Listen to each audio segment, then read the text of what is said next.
My father was not dying the way other people die. His illness did not consume him from within, nor did it turn him into a shadow. It was building him, reshaping him. Every day, I watched his body become a prison for itself. In our village, hidden among chalk hills and constant fog, we called it the bone sickness. The city doctors we once summoned could only shrug, muttering about rare fibrodysplasia and genetic anomalies. But we knew better. This was not a disease. It was architecture. It always began with a deep, aching pain in the bones, as if an invisible giant were twisting them. Then hard nodules appeared beneath the skin, solid as stone. And then, one day, the first bone spike would pierce through the flesh, sharp, perfectly white, like a polished fang, the first brick in a growing cage. I cared for my father during the last 2 years of his transformation. I watched his ribs grow outward, bending and fusing together, forming an intricate yet unbreakable lattice around his chest. I saw the vertebrae in his neck extend, slowly weaving themselves into something resembling a tall Gothic collar. His own bones, his support, became his prison. He lay in bed, nearly motionless, wrapped in that white growing web, staring silently at the ceiling. He did not suffer. That was the true horror. When bone broke through skin, there was blood, but the pain faded quickly. The sickness did not wish to torment. It wished to build. It had a purpose, cold and incomprehensible, like the intent of a spider weaving its web. In the final month, the cage was nearly complete. Bone growths on his skull formed an ornate sculpted helmet. His fingers lengthened and fused, turning his hands into delicate, useless fans of bone. He stopped speaking. He only watched. And I sat beside him, changing bandages where the bone still grew, listening to the faint, barely audible creak of a skeleton rebuilding itself. On the last evening, he looked at me for the first time in weeks.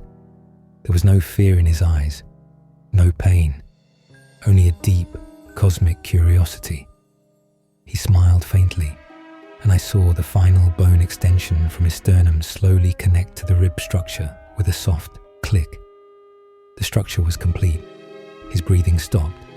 He died, but his body did not become a corpse. It did not cool or decay. It became a work of art, a perfect, snow-white sculpture of impossible complexity, built from his own bones, with his shrunken, peaceful body resting inside like a jewel in a case. In our village, such sculptures were not buried. They were carried with reverence to a chalk cave at the edge of the hills. There, in the half-light, stood dozens of them, a silent history of our sickness, our ancestors, our gallery. I was left alone. The silence in the house became unbearable. Then, a week later, it broke. I woke in the night to a familiar, deep pain in my thigh, a pain that twisted the joints. I sat up in bed, my heart pounding like ice against stone.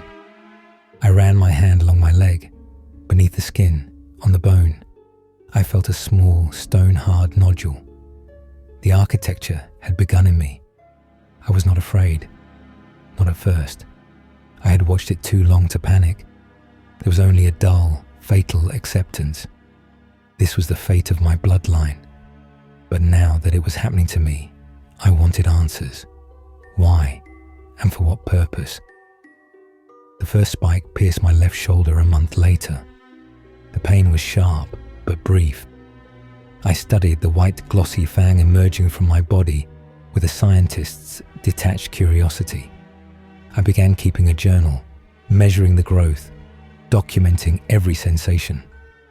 I became my own experiment. The world narrowed. First, I could no longer wear normal clothes.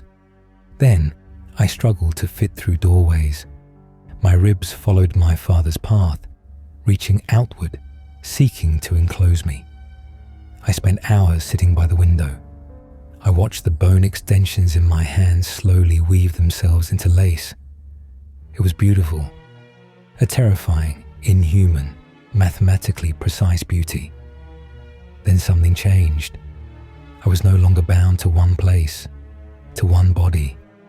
I could pass through walls, rise toward the clouds, hear the quiet music of the Earth's rotation, and see the warmth radiating from living beings. I went to the cave, to our ancestral gallery. I saw them all, my father, my ancestors. Their consciousnesses were there, drifting in silence like a constellation of souls. They were not dead, they were free, and they were waiting for me. I am no longer Matthew. I am part of something greater, quiet, eternal, observing. I am the melody played by a bone harp. And this is not the end. This is the true beginning.